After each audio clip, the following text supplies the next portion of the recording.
Is that correct? All right, my apologies. All right. Hopefully some of that came across. Okay, very good. So anyway, I would approach Revelation chapter 20 from the very beginning of it and say, well, in the New Testament, we have the saints who are ruling and reigning with Christ. They are priests, they are kings, and they were being martyred. Therefore, the millennium must have been in effect. Christ had bound the strong man, again, Matthew chapter 20. I think that's all valid. I think it's true. I think it establishes the case. However,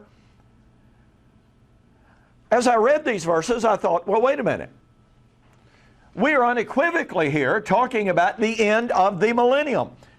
When the 1,000 years have expired, Satan will be loosed for a little season.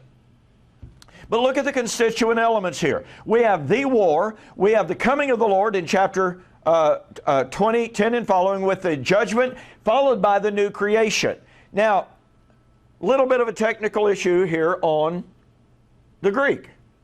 When it says eis ton polemon, this word right here is a definite article. It is literally the war. Well, in chapter 20, we have had reference to the war. And so this is what is known as the anaphoric article. Now, Daniel Wallace's grammar of the Greek New Testament, and his grammar of the Greek New Testament, is generally recognized as the most authoritative and certainly a massive work about that thick. And he says the anaphoric article is by far the most preponderant use of the definite article in the Greek. So what does that fancy word mean? The anaphoric article means this: a writer or a speaker introduces a subject. Later in his discussion or later in his writing, in order to remind the reader or the listener of the subject that he's talking about, he uses the definite article with that subject. Okay? So, Revelation chapter 20, verse 8, when it mentions the war, is referencing us back to a previous discussion of the war. Now, why is that important? It is important because in Revelation chapter 20 and verse 8, we're dealing with the war that would occur at the end of the millennium. Everybody follow me here? It's really quite simple, but boy, it's powerful. So what we want to do here is to do an examination of the references to the war in Revelation. Not only that, we're going to examine 3 passages, if time permits, from the Old Testament, which serves as, unequivocally, the source of the book of Revelation. And in 2 of the 3 Old Testament prophecies that we will examine, we will find specific reference to the war. The other passage that we will examine, while it does not use the specific term ton polemon, it uses battle and war over and over and over again. And as Philip Carrington, a commentator on the book of Revelation, said some time ago, no book, no Old Testament book has more powerful influence on the book of Revelation than this book. And it's the book of Zechariah, by the way, which we will get to here in a little bit. So what we want to do is, we want to see and we want to find where is the previous reference to the war in the book of Revelation that comes before Revelation chapter 20. All right, here we go. That previous reference to, by the way, the war is found, and it uses the same identical Greek word, okay, ton polemon, is in chapter 19, verse 19 and following, in which John said, I saw the beast, the kings of the earth and their armies gathered together to make war. Sound familiar with chapter 20? You got the armies being gathered together for the war. And to make war against him who sat on the horse and against his army. Then the beast was captured, with him the false prophet who worked signs in his presence, by which he deceived those who received the mark of the beast and those who worshiped the image. These 2 were cast alive into the lake of fire and burning with brimstone. Well, what happens at the judgment at the time of the war in Revelation chapter 20, 10 and following? Satan is cast into where? Lake that burns with fire and brimstone. Same identical scene that we have going on. So just as in Revelation chapter 20, we have the gathering of the king's armies for the war. We have the destruction of the beast. We have the lake that burns with fire and brimstone. We have the coming of the Lord. And in Revelation chapter 20, what do we find? We have the new creation. These are patently the same motifs. Now, based upon the use of the anaphoric article in Revelation chapter 20, referring us back to chapter 19, that since these passages, each one of them, both of them contain the exact precise constituent elements, that means chapter 19 is occurring at when? At the end of the millennium, right? Now I'm going to say this a couple more times in this presentation. What that means is Revelation is a book of recapitulation. There are two opposing views of how to read Revelation. One is sequential. That is, it is a revelation of Jesus Christ that gives one scene, and then the very next scene, in other words, we have the opening of the seals in Revelation chapter 6. Okay, we've got all the seals open. Now then, we have the opening or the vision of the bowls. Well, that comes afterward, chronologically. It's not the same thing, but it's a different vision of different events that taken place at different times. But as Holger has already pointed out, I think it was in his first lesson, when we think Hebraically, they love to give you the same vision from different angles. They love to give different evidence, different elements, different tenets. And it doesn't mean they're talking about radically different events to take place at radically different times. In 2012, I gave a presentation at Criswell College in Dallas, Texas. And I gave some of this material. This is from a totally different perspective, but I nonetheless brought some of this material in because it had to do with the theme of the vindication of the martyrs. Sitting on the dais were two dispensationalists who took the view that Revelation is sequential and chronological in its discussion. And yet in the presentation then, and even more so now, I demonstrated, no, it's recapitulatory. It repeats the same idea over and over and over again. Now, folks, if that's true, I want to tell you something. If Revelation is recapitulatory, the entire theme and scheme and doctrine of dispensationalism is false. I know that's a bold statement, but follow me on what I'm sharing with you here today. So, Revelation chapter 27 and 8, unequivocally at the end of the millennium. But Revelation chapter 27 and 8 is talking about the end of the millennium, is talking about the war, and is talking about a previous the war. The previous reference to the war in Revelation is Revelation 19, verse 19, which talks about the war, the gathering of the armies, etc., etc. Now, guess what? Revelation 19:19 mentions, guess what? The war. It uses the definite or the anaphoric article as well. So where's the previous reference to the war in Revelation? And that's in Revelation chapter 16. John said, I saw three unclean spirits like frogs coming out of the mouth of the dragon, out of the mouth of the beast, and out of the mouth of the false prophet. You find the beast, false prophet, Revelation 16, Revelation 19. Everybody see the theme? Everybody see the recapitulation there? For they are spirits of demons performing signs which go out to the kings of the earth and the whole world to gather them to the battle. It's the battle in the New King James, but again, in the Greek, it is ton polemon. To gather them for the war. He's using the anaphoric article again. And that becomes really significant here in just a moment. Okay, to the great battle, or to the great day of God Almighty. Behold, I am coming as a thief. Guess what, folks? The coming of the Lord, the great day of the Lord, in the battle, is the Lord's coming as a thief. Everybody tells us, well, you know, the Lord's coming as a thief has got to be the end of time, because nobody knows the day and the hour that William exposed so well a while ago. Okay, well anyway, I'm coming as a thief. Blessed is he who watches, keeps his garments, lest he walk naked and they see the shame. And they gathered them together to the place called in Hebrew Armageddon, or Harmageddo. How many of you have heard or read that Armageddon will happen in our generation? Oh yeah. Ronald Reagan said he believed that he was the president that would witness the beginning of Armageddon. Now, folks, if you don't think prophecy, understanding prophecy, has implications for our everyday world, you don't get the big picture.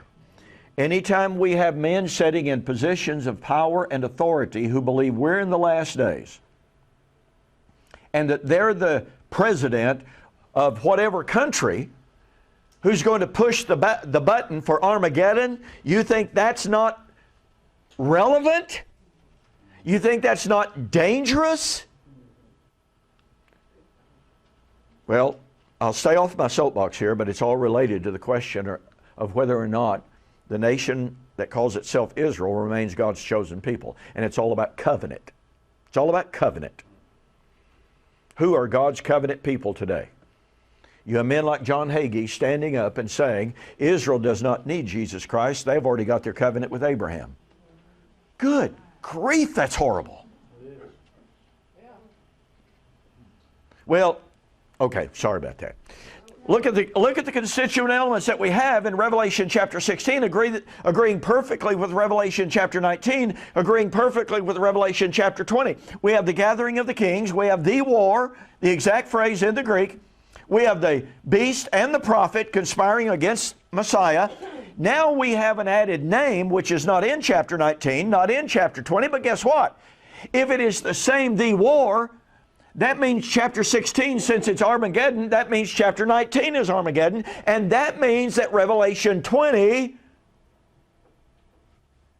is Armageddon. That means Armageddon takes place at the end of the millennium. That's a little bit problematic for the dispensational view of things, which says Armageddon could break out any moment. That means the dispensationalists implicitly are saying that we're living in the millennium right now, and the end of the millennium is at hand. Yeah, that's problematic for the dispensational view. Okay, in Revelation chapter 16, Babylon the Great is remembered before God. As I have shared, as William reminded us, no pun intended, when we see the word remembered in Scripture, while there are some instances, and I do not deny this, but while there are some instances in which the word remembered might simply be just simply called your memory, I mean, okay, I remember that I've done this, I remember that I've done that. When God was dealing with Israel, and in the New Testament usages even of the term remembered means that God was going to call to mind His covenant, as He very often said, I will remember my covenant with Abraham. I will remember my covenant with Israel. Now that could be in a positive or in a negative way. He was going to remember the covenant in a positive way. It would be because of Israel's obedience to covenant. He would remember the positive provisions of the covenant to bless them. However, if they broke the covenant and He was bringing them to remembrance because of their sin, then guess what? They're in a lot of trouble. They're about to be judged. So in Revelation chapter 16, this city, Babylon, and we'll have more to say about that momentarily, this city of Babylon, which is the city that killed the saints and the prophets of God and is guilty of committing horrible sins of immorality, God remembers her. As a result of remembering her, guess what happens? She's destroyed. That's covenant remembrance. And that means that God was bringing the provisions of the law of blessings and cursings, Deuteronomy chapters 28 to 30, and then chapter 32 being the expression of the last days application of those chapters, to bear. It's all about God's covenant and bringing the provisions of that covenant to bear on Israel. So chapter 16, now watch this. Chapter 16 is the gathering of the kings for the war, the judgment of the beast and the prophet, at the time of Armageddon, which is, this is very important, we're about to get to it, which is the great day of the Lord. The judgment of Babylon being remembered covenantally, being destroyed. And by the way, in Revelation chapter 16, 18 to 20, what we find is a great earthquake, such as has not been since the beginning of time. The islands were moved out of their place. The mountains were shaken. So here at this great day of the Lord, we have the great earthquake, and we have heaven and earth being destroyed. Well, guess what? Revelation chapter 20, at the end of the millennium, at the time of the judgment of Revelation 20:10 and following, what do we have? Heaven and earth are destroyed. See, it's all the same imagery. It's all the same constituent elements. It's the same, the war. Now, it's being given this name, Armageddon, however. So, Armageddon equals the war, which is the great day of God. So let's take a look here, just a little tiny bit of summary. Clearly, the war is the same in Revelation chapter 16, chapter 19, and chapter 20. Once again, this proves that we're dealing with recapitulation.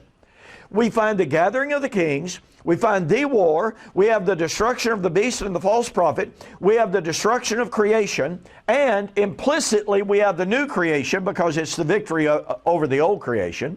Now, since the war in Revelation chapter 20 comes at the end of the millennium, and since the war in Revelation 19 and Revelation chapter 16 are clearly the same, the war, that means that Revelation 16 and Revelation 19 are likewise, when? At the end of the millennium. Everybody follow me on this?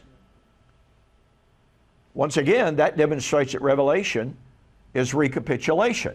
Chapter 16 told us about the war, the gathering of the armies, the destruction of creation, the judgment of Babylon. Chapter 19.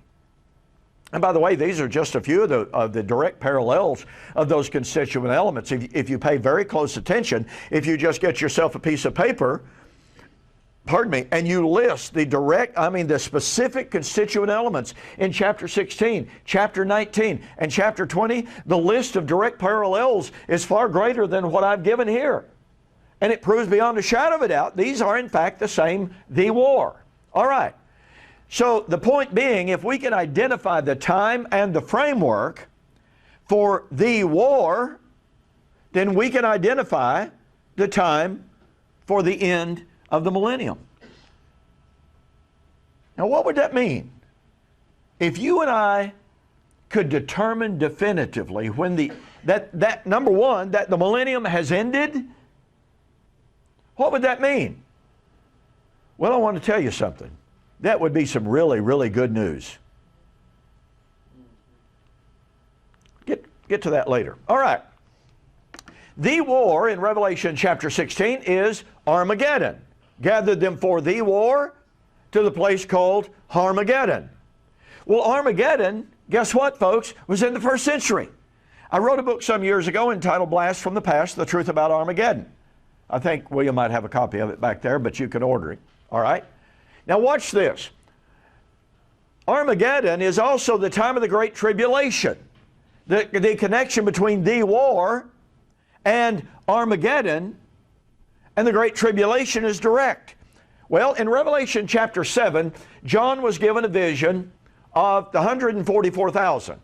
And he asked, who are these? And he was told, these are those, they're out of the 12 tribes of Israel, and they are those who have washed their robes and made them white in the blood of the Lamb, and they have come out of the Great Tribulation. Or I should say, they come out of the Great Tribulation. Oh, by the way, guess what? John said, Revelation chapter 1 and verse 9, I, John, am your brother in the kingdom and in the tribulation. Tribulation was present when John was writing. And that fits perfectly with what we're about to see. So in Revelation 7:14, the 144,000 come out of the Great Tribulation. But now, in chapter 14, John sees the 144,000 again, which, by the way, proves recapitulation. And John once again asks, who are these? Well, they are virgins. They do not tell a lie. Now here's the critical point. They are the first fruit of those redeemed to God from man. Now who are they? They're out of the 12 tribes of Israel, which means, by the way, Israel's being restored. Have you ever heard anybody say, well, you know, in 721 BC, the 10 northern tribes were scattered abroad and lost to history forever? That's funny. Josephus knew where they were in his writings. The Jews in John chapter 7:34 knew where the 10 tribes were. And by the way, James wrote to the 12 tribes, James chapter 1 verse 1. How would he know where to send the letter if the 10 tribes were lost? I mean, have any of you ever just wrote a letter? I mean, just a really great, wonderful letter, and just taken it down to the post office, addressed to somebody, somewhere? We don't do that. James was writing to the 12 tribes. In 1 Peter chapter 1, verse 1, Peter said, Peter, the apostle of Jesus Christ, to the elect of the diaspora. Who are the diaspora? The 10 northern tribes. Well, again, how did Peter know where to send his letter? If the diaspora were the 10 northern tribes, and by the way, they were. There's really no question about this linguistically. And believe me, folks, he's not writing to Gentiles who have replaced Israel. Won't even go into that. But the point of fact is, what we have here is reference to the first fruits of those redeemed to God from among men.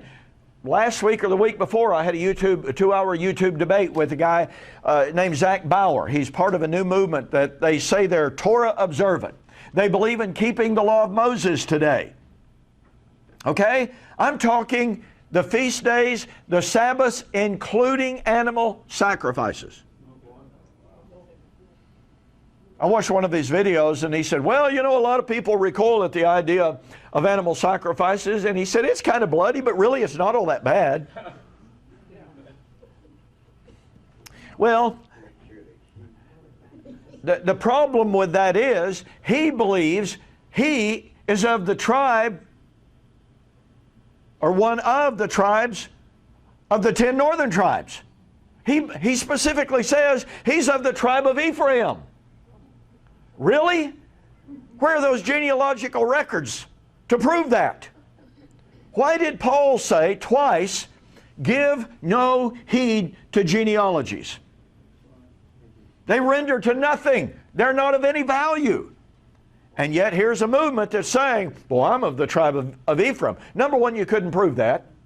You can't prove it genealogically. You can't even prove it genetically, because I'm pretty sure they don't have anyone that they can conclusively prove genetically through DNA is of Ephraim. So it's just emptiness. It's absolute emptiness. But you see, John was writing about who? The remnant of all Israel. And he did it 2,000 years ago. And he said of that righteous remnant, out of all 12 tribes, they are the first fruit. Now, when I pointed this out in my debate with this guy, and he was a really nice guy, by the way, but when I pointed this out, that first fruit means first. That it doesn't mean 50 generations later, or 100 generations later, or some proposed time in our future. He said, well, that can't be true, because those that James was writing to of the 12 tribes were not the first Israelites, firstborn physically Israelites. I never said that. John never said that. He said they were the firstborn of those redeemed. That means they were the first Israelite generation converted to Jesus Christ. Well, when did that happen? It wasn't yesterday, and it won't be in the future. The first fruit of those redeemed to God from among men had to be the first generation of Christians. And in this instance, they are the first generation of Israelite converts to Jesus Christ. Well, what does that tell us? Well, let's see. The 144,000 come out of the Great Tribulation. The Great Tribulation is Armageddon. Armageddon is the war. But guess what? The Great Tribulation, being Armageddon and being the war, is related to the first generation of Israelite Christians. That means the war was in the first century. Now, unless you can divide and divorce Armageddon from the Great Tribulation and the Great Tribulation from the war, and unless you can separate and divorce the war from the great day of the Lord, which we're about to look at, then all of these go together, and the identity of the 144,000 nails down the time of the war to the first century. As I suggested, this is absolutely fatal to dispensationalism. But I want to suggest to you it's also fatal to postmillennialism and amillennialism. You know why? Because amillennialism and postmillennialism says we are in the millennium. No, not unless Armageddon, not unless you want to argue that Armageddon is still future, not unless you want to argue that the 144,000 haven't been converted yet. Okay, let's go on just a little bit.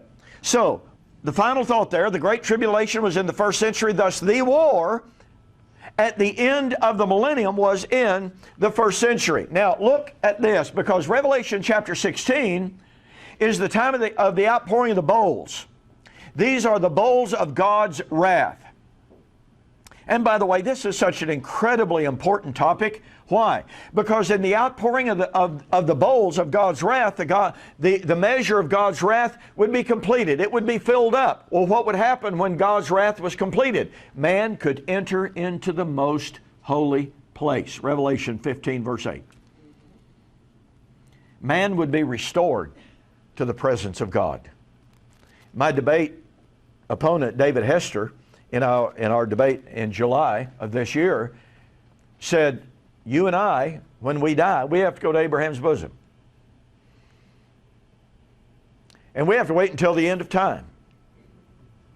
Now, he finally changed that right in the middle of the debate, but he took that position initially. But do you know what that means? If you and I, when we die, we have to go to Abraham's bosom, we don't enter in the most holy place, it means that Babylon hasn't been judged. Oh, but wait a minute, that's problematic for him because he says Babylon was old Rome. That was destroyed in 476. Do you know what that means? It means he winds up being a preterist after all. He's just a late preterist. Those are the problems presented by the traditional eschatologies who fail to honor what Revelation is saying about the war. In Revelation chapter 16, the war is the time of the judgment on Babylon. Okay, guess what? If I can answer the question, who is this Babylon, then I've identified when the war and when Babylon would be destroyed. It therefore identifies who Babylon was. Well, look, I've gone over this material an awful lot before. I'm not going to get in depth at all. But Babylon is the city that killed the prophets. Revelation 16, verse 6. And do you realize that in the New Testament, the term the prophets, or simply prophets, when used without a contextual qualifier, and there are about 88 references to prophets in the New Testament.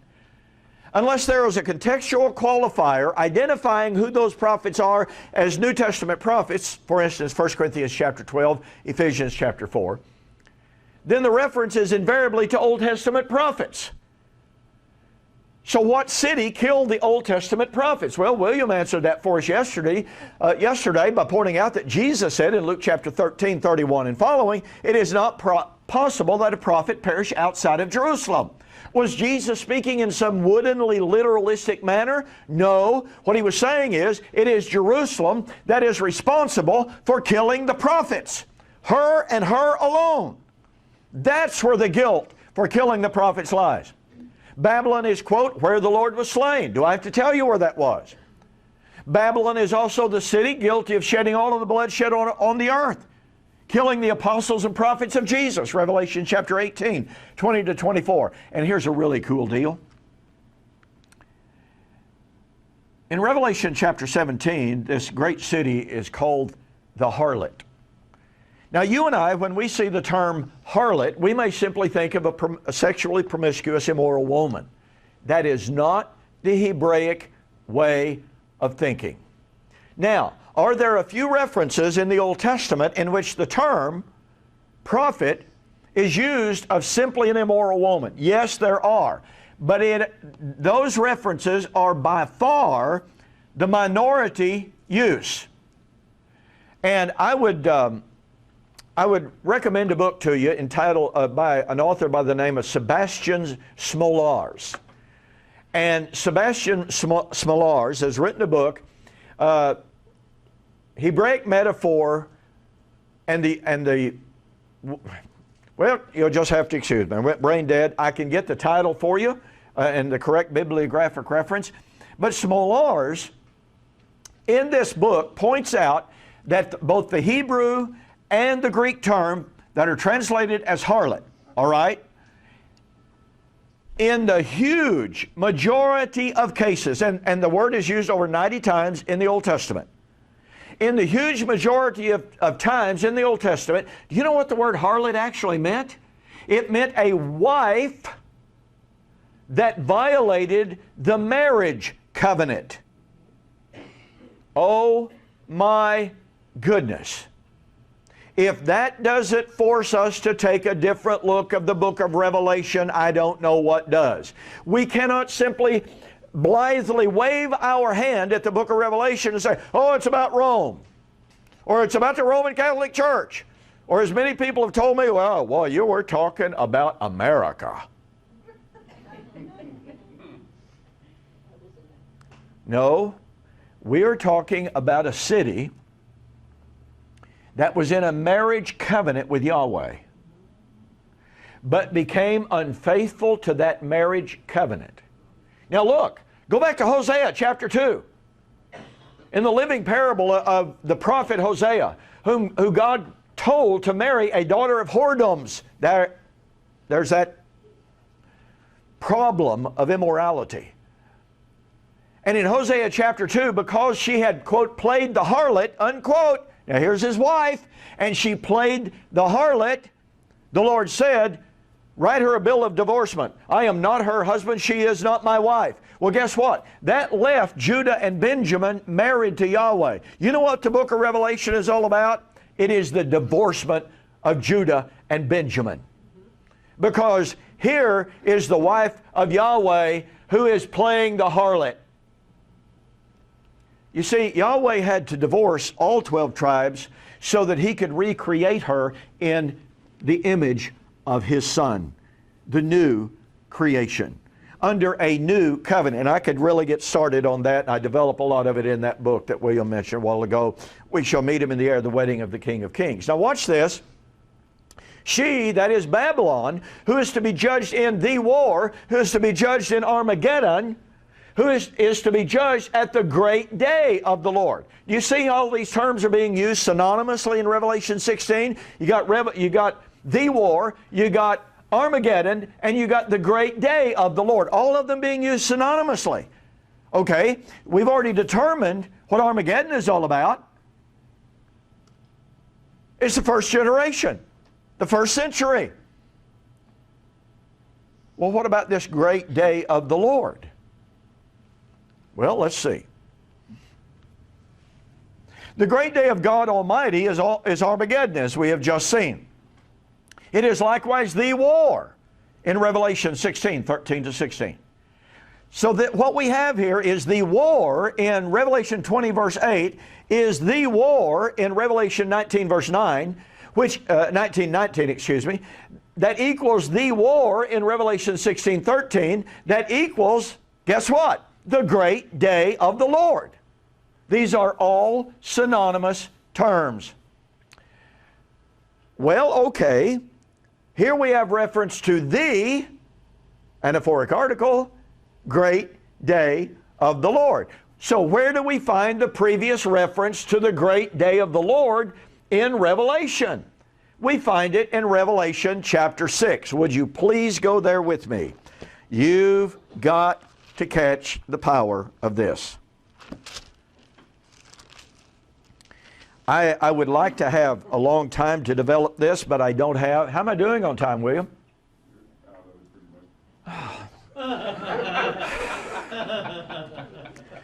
Okay. Revelation chapter 6, 9 and following. Under the opening of the fifth seal, John said, I saw under the altar those who had been beheaded for the word of God and the testimony which they held. And they cried out, How long, O Lord, holy and true, do you not avenge us on those who are on the earth? And they were given white robes, and they were told to rest, a couple of million years, until their fellow brethren who should be slain such as they were should be fulfilled. Now watch. I looked when he opened the sixth seal, and behold, there was a great earthquake. Earthquake, Revelation 16. Earthquake, Revelation 20. I looked, and when he opened the sixth seal, and behold, there was a great earthquake, and the sun became black as sackcloth of hair, and the moon became like blood, and the stars of heaven fell to the earth, as a fig tree drops its late figs when it is shaken by the mighty wind. Then the sky receded as a scroll when it is rolled up, and every mountain and island was moved out of its place. Revelation 16. And the kings of the earth, the great men, the rich men, the commanders, the mighty men, every slave and every free man, hid themselves in the caves and the rocks of the mountains, and said to the mountains and the rocks, Fall on us, and hide us from the throne and from the wrath of the Lamb, for the great day of his wrath has come, and who is able to stand? You want to see the great terrible day of the Lord? Right there it is. Well, let's see. The great and terrible day of the Lord of Revelation chapter 6 and chapter 16 would be the time of the avenging of the blood of the martyrs in the judgment of Babylon. Who is Babylon in Revelation 16? Well, it's the city that killed the prophets, killed Jesus, were killing the apostles and prophets of Jesus. There's only one city that describes. Old Covenant Jerusalem. Now, boy, how can I get this in? In Revelation chapter 6, notice, they hid themselves in the caves and the rocks of the mountains. Let me skip forward very, very quickly here. The great day of the Lord for the avenging the martyrs in the war of Revelation 16, 6 through 16 is the great day of the Lord of Revelation chapter 6. All right? But Revelation 6 is a direct echo, direct citation of Isaiah chapter 2. Really, really quickly go back there with me, all right? Because in Isaiah chapter 2, and what we find in Isaiah chapters 2 through 4 is a united prophecy. It's a singular prophecy. Scratch your chapter divisions. There is no break. And if you want proof of that, all you got to do is look up the little term, in that day, in that day, in that day, that run from chapter 2 all the way through chapter 4. All right? Well, look.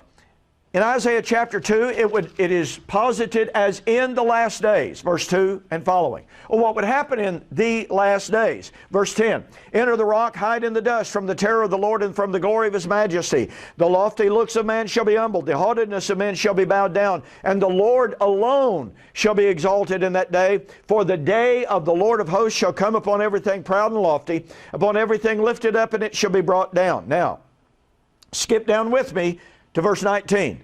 Then they shall go into the holes and the rocks, and into the caves of the earth, from the terror of the Lord, from the glory of His majesty, when He rises to shake the earth mightily. In that day, a man will cast away his idols, and on it goes. Now watch this. In the last days, you have the day of the Lord, when men would run to the mountains. By the way, if the day of the Lord is over in a moment, in a twinkling of an eye, tell me how anybody could run to the hills. Isn't that a little bit problematic? I just blinked. I didn't have much time to leave and run to the hills. Okay. Well, in chapter 3, skipping over tons of territory, look at verse 25. Your men. Who is the your men here? It's Israel's men. Your men shall fall by the edge of the sword, and your mighty men in war. Do you realize that in Luke 21:24, Jesus directly cites that verse and applies it to the time of the fall of Jerusalem? Okay, so we have, in the last days, we have the day of the Lord, and we have a direct application of the fall of Jerusalem. Now, go into chapter 4. Verse 2, in that day, the branch of the Lord, and boy, that word branch there is the Hebrew word shamash. It means the beautiful living thing. Shall be beautiful and glorious, and the fruit of the earth shall be excellent and appealing for those of Israel who have escaped. And it shall come to pass that the one who is left in Zion, the one who remains in Jerusalem, will be called holy. Everyone who is recorded among the living in Jerusalem. There's the books being opened, by the way, if you want reference to that. When the Lord has washed away the filth of the daughters of Zion and purged the blood of Jerusalem from her midst by the spirit of judgment and the spirit of fire. What's happening? It's the last days, the great day of the Lord, when Israel's men would fall by the edge of the sword, when God would judge Israel, judge Jerusalem for her blood guilt. Oh, by the way, verse 5, then when? When the Lord avenged the blood of the martyrs, will create above every dwelling place of Mount Zion, and above her assemblies a cloud of smoke by day, the shining of a flaming fire by night. For over all the glory there will be covering, and there will be a tabernacle for shade at the daytime from the heat, for a place of refuge. And in Revelation, after the day of the Lord, when men run to the hills in fulfillment of Isaiah, and the day of the Lord comes and heaven and earth is destroyed, what did John say? I saw a new heaven and a new earth. And I saw a new Jerusalem coming down from God out of heaven as a bride adorned for her husband. And I heard the voice say, the tabernacle of God is with man. When would that take place? When Jerusalem was judged. When did Jesus say that all of the blood of all of the righteous, all the way back to creation, would be judged and avenged? When America falls, undoubtedly. Nope. Verily I say unto you, all of these things shall come upon this generation, Matthew 23, verse 36. Now, I'm out of time, William said. I really think he's lying to me, but that's okay. Daniel 9 and Zechariah 14 also discuss the war. Daniel 9 uses the term specifically, the war. Zechariah 12 through 14 does not use the specific term, the war, but it talks about the battle. Over and over, at the coming of the Lord. And the judgment of the city and the tribes of the earth who pierced the Passover. That was really great stuff that William presented. So, allow me to change this just a second.